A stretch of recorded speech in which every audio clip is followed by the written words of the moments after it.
हे friends, स्वागत है आप सभी का movie stock movie explain channel पे, जिस पर आज मैं रिकैप करने वाली हूँ नोवोकेन मूवी को। तो चलिए बाप का टाइम बिल्कुल भी ना वेस्ट करते हुए शुरू करते हैं इस वीडियो को, वो भी स्पॉइलर वार्निंग के साथ। लेकिन उससे पहले मेरी एक छोटी सी रिक्वेस्ट, वीडियो को लाइक, शेयर और चैनल को सब्सक्राइब करने की।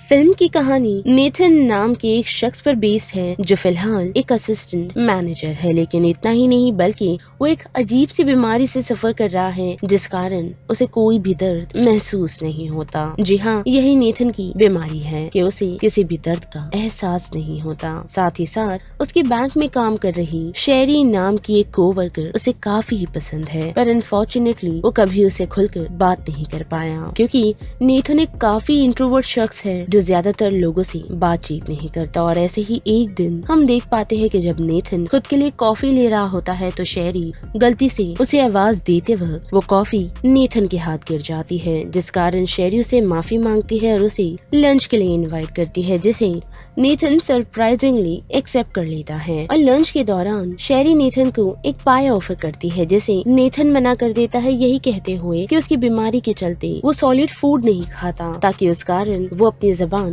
काट ना ले। लेकिन शेरी उसे इंसिस्ट करती है और नेथन उस पाई का लुत्फ उठाता है, जिसके बाद हम देख पाते हैं कि वो घर तो पहुंच जाता है, जहां अभी भी वो शेरी के बारे में ही सोच रहा है और अपनी ऑनलाइन फ्रेंड से उसके बारे में डिस्कस करता है, जिसका नाम रॉस्को है। और अक्सर गेमिंग के दौरान वो उसे बातचीत करता रहता है, जिसे आज तक वो मिला नहीं। और उसी दौरान शेरी उसे बार में चढ़ने के लिए इनवाइट करती है, जिसका सजेशन रॉस्को से लेता है और वो उसे जाने के लिए भी कहता है। और जैसे ही नेथन बार पहुंचता है तो हम देख पाते हैं कि वो शेरी से बातचीत कर ही रहा होता है कि उसी दौरान उसका मिडिल स्कूल बुली उस बार में आ पहुंच शेरी को इम्प्रेस करने की कोशिश करता है, वो भी नेथन को नोवोकेन बुलाकर, जिस वजह से शेरी उसे रिवेंज लेती है, वो भी हॉट ड्रिंक ऑफर कर, जिसे नेथन ने पी तो लिया है लेकिन साथ ही उस बुली ने भी। और उससे नेथन को कुछ फर्क नहीं पड़ता, पर बुली बेचारा हैरान हो जाता है और वो दोनों हंसते हुए बार से बाहर निकल नेथन के घर पहुंच जाते हैं, जहां वो दोनों एक क्वालिटी टाइम स्पेंड करते हैं। जिसकी दूसरी सुबह नेथन काफी खुश है और वो खुशी खुशी बैंक की तरफ पहुंचता है, यानी कि अपनी यूजुअल वर्क प्लेस पर, जो कि क्रिसमस ईव के दौरान है। और हम देख पाते हैं कि उसी दौरान बैंक को रॉब करने के लिए एक गैंग आ पहुंचती है, जिन्होंने सैंटा के सूट्स पहने हुए हैं। और आते ही उन लोगों ने शेरी को हॉस्टेज बना लिया है, जिससे नेथन काफी इम्पल्सिव हो जाता है, क्योंकि उन लोगों ने न सिर्फ बैंक को लूटा बल्कि अपने साथ शेरी को हॉस्टेज बनाकर वो ले जा चुके हैं, जिस वजह से नेथन पुलिस वालों की गाड़ी को स्टील करते हुए उन लोगों का पीछा करना शुरू करता है, ये सोच कि कहीं शेरी के साथ कुछ गलत ना हो जाए। पर जल्दी जल्दी में वो दूसरे रॉबर के पीछे आ जाता है, जिसका नाम बेन है। और वो फिलहाल रेस्टोरेंट में आ पहुंचा है, जिसे कन्फ्रंट करते हुए नेथन पहुंचता है। जिन दोनों के बीच हम थोड़ी फाइटिंग सीक्वेंस देख पाते हैं, जिस दौरान बेन की गन एक डीप फ्रायर में गिर जाती है, जिसे बेन तो नहीं ले पाता लेकिन नेथन जरूर उठा लेता है, क्योंकि जैसा कि हमें पता है कि नेथन को दर्द फील नहीं होता, जो एक्चुअल में हम नोटिस कर पाते हैं। और उसी की गन की मदद से नेथन बेन को शूट कर देता है। साथ ही उसने बेन के हाथ पर बने हुए टैटू को नोटिस किया है, जिस कारण वो अपने फ्रेंड रॉस्को की हेल्प लेता है उसके आर्टिस्ट को ढूंढने के लिए। और हम देख भी पाते हैं कि रॉस्को उस टैटू आर्टिस्ट को ढूंढने में कामयाब होता है, जिसका नाम जीनो है। साथ ही पुलिस वालों ने बेन की डेड बॉडी को डिस्कवर कर लिया है और उन लोगों ने नेथन को रुकने की गुजारिश की है, लेकिन नेथन ने उन्हें कहा है कि जब तक शेरी नहीं मिल जाती वो नहीं रुकेगा। और अब जबकि उसे जीनो का एड्रेस मिल चुका है तो उसे जाकर वो इंटेरोगेट करता है, लेकिन उससे पहले उसके हाथों काफी पीटा जाता है। लेकिन उसके बाद फिर अपनी एबिलिटी को इस्तेमाल करते हुए वो कांच के टुकड़ों की मदद से जीनो को जख्मी करने में कामयाब होता है और साथ ही बेन के घर का एड्रेस ढूंढने में कामयाब होता है। और जैसे ही नेथन बेन के घर पहुंचता है तो उसे वहाँ काफी सारी बूबी ट्रैप्स मिलते हैं, जिस कारण नेथन को काफी चोटें तो आती है, पर जैसे कि हमें पता है कि उसे दर्द फील नहीं होता, पर उस कारण वो उल्टा लटक जरूर जाता है, जिस वजह से वो रॉस्को को हेल्प के लिए बुलाता है। और वहीं हम देख पाते हैं कि बेन का ब्रदर एंड्रे घर पहुंच चुका है, जो आते ही नेथन को टॉर्चर करना शुरू करता है, वो भी कभी उसके पैरों को मारते हुए तो कभी उसकी उंगलियों के नाखून निकालते हुए, जिसका दर्द उसे महसूस तो नहीं होता, लेकिन एंड्रू को दिखाने के लिए वो नाटक जरूर करता है। पर वक्त रहते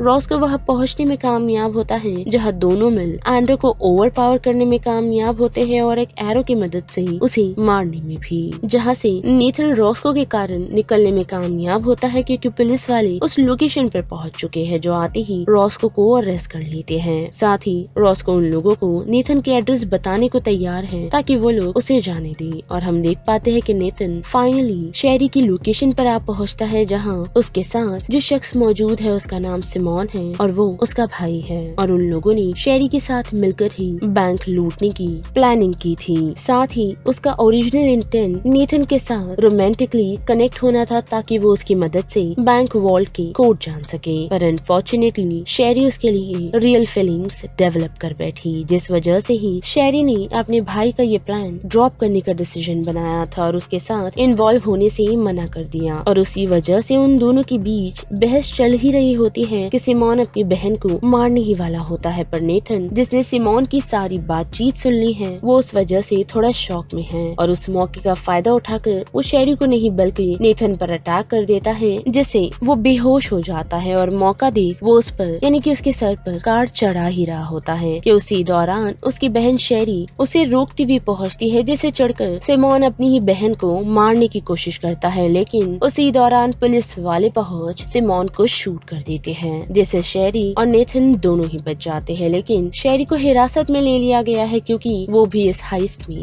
शामिल थी, जिसके साथ साथ नेथन को भी, जिसने लॉ को अपने हाथ में लेने की कोशिश करी। लेकिन इतना ही नहीं, बल्कि जब उन लोगों को उस लोकेशन से ले ही जा रहे होते हैं, तो उसी दौरान सिमोन को होश आ जाता है, जो उठते ही एक पुलिस वाले पर हमला कर देता है, जिस कारण उस पुलिस वाले की मौत हो जाती है और एक पुलिस वाला घायल। और मौका देख सिमोन उस लोकेशन से एम्बुलेंस लेकर निकलने में कामयाब होता है। पर शेरी हार नहीं मानती, क्योंकि वो खुद को हैंडकफ से आजाद कर रॉस्को को घायल पुलिस वालों को हॉस्पिटल ले जाने के लिए कहकर खुद कार लेकर एम्बुलेंस के पीछे लग जाती है। वही हम देख पाते हैं कि एम्बुलेंस में सिमोन अकेला नहीं, बल्कि पीछे हम नेथन को बेहोश देख पाते हैं, जिसका हाथ एक हैंडकफ से बंधा हुआ है, जो मौका देखते ही सिमोन को एक इलेक्ट्रिक शॉक देता है, जिस कारण उनकी वो एम्बुलेंस क्रैश हो जाती है। साथ ही सिमोन नेथन को इतना मारता है कि वो उसके हाथों की हड्डियां तोड़ देता है। लेकिन इतना ही नहीं, जब शेरी वहां पहुंचती है तो सिमोन को गोली की मदद से मारने की कोशिश तो करती है, पर कामयाब नहीं होती, और सिमोन उसे ओवर पावर कर ऑलमोस्ट उसे जब मारने ही वाला होता है, तो वही नेथन जो काफी इंजर्ड है और धीरे धीरे बेहोश हो रहा है, तो वो खुद को एड्रेनालाइन के इंजेक्शन से इंजेक्ट करता है और खुद को होश में लाने में कामयाब होता है। साथ ही सिमोन को वो मारने में भी कामयाब होता है, वो भी खुद की हड्डियों की मदद से, जिससे वो सिमोन के जॉ को ब्रेक करता है और उसे पूरी तरह इंजर्ड। पर उस कारण जैसे कि वो काफी घायल हो चुका है, तो उस वजह से वो बेहोश हो जाता है और लगभग 2 हफ्तों बाद नेथन को हॉस्पिटल में होश आता है, जहां उसे पता चलता है कि सिर्फ उसे 6 मंथ का हाउस अरेस्ट किया गया है, जबकि उसे 5 साल की सजा होने वाली थी। पर पुलिस वालों की हेल्प करने के लिए उसे सिर्फ इतनी ही सजा मिली है। साथ ही साथ शेरी को भी सलाखों के पीछे डाल दिया गया है। और ऐसे ही शेरी जब 1 साल बाद हम देख पाते हैं कि नेथन अभी भी शेरी के साथ है, जो उसे जेल में मिलने के लिए पहुंचा है, और साथ ही उसने फिजिकल फूड भी इंटेक करना शुरू कर दिया है, जिसके साथ साथ वो लोग अपनी छोटी सी डेट जेल में तो करते ही है, लेकिन उसी के साथ साथ शेरी ने उसे कहा है कि लगभग 8 महीनों बाद वो लोग एक्चुअल डेट पर जाएंगे, जिसके बाद क्या शेरी वापस अपने सेल में चली जाती है और नेथन खाते हुए उसे स्माइल कर गुड बाय कहता है। और यहीं पर नोवोकेन मूवी का ये पूरा रिकैप खत्म होता है, जिस बारे में आप सभी की क्या राय बनती है उसे लेकर आप मुझे कमेंट सेक्शन में बता सकते हो। साथ ही वीडियो पसंद आई तो वीडियो को लाइक शेयर और चैनल को सब्सक्राइब करना मत भूलिएगा। Till then bye.